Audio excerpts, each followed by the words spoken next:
Ozone layer medicine. That's funny, but it's actually the opposite. Hi, my name's Matthew. I work at Trade as a forest carbon analyst.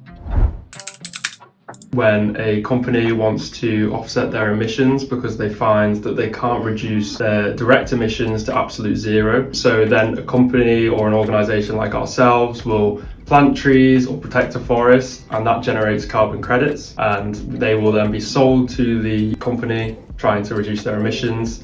And in our case, the revenue from that sale goes directly to the community that manages the land. I don't think that most organisations who buy carbon credits are doing so in order to tout a green perspective that is just good for PR.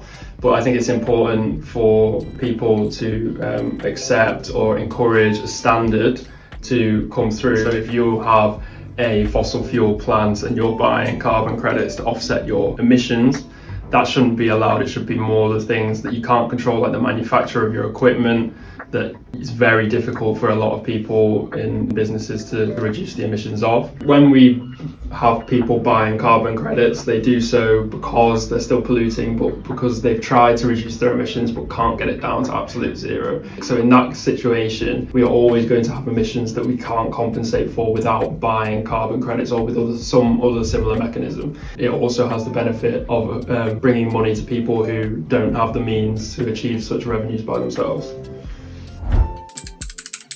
Carbon credits in general are not a scam. There are a few carbon credits which aren't authorised very well or very rigorously established, but that usually comes down to the person developing the carbon credit. Unfortunately, there are a few actors in the space who decide to try and generate as much credits as possible with low integrity, and that does change public perception a little bit. That's why it's very important for people who are buying carbon credits to look for the most high integrity and effective business that keeps communities in mind when they're purchasing carbon credits.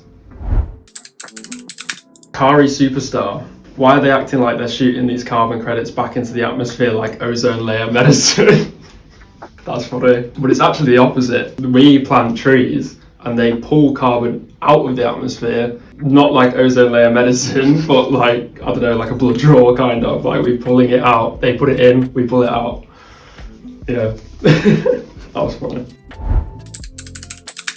That's a very important part of establishing a carbon project. In carbon, we call this permanence, so how permanent the carbon that's sequestered from the atmosphere stays in organic matter or in the ground. And in our projects, we ensure this by having community relationship, and we feel that we tie in their needs to the carbon project development so that we can feel confident that they see the value in the trees that are being planted so as not to cut them down. We also do a carbon contract, which gives us the rights to sell the carbon credits on their behalf and then return the revenues to them.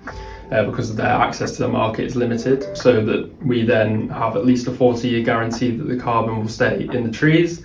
And then ideally, after 40 years, we'll renew those contracts up to over 100 years.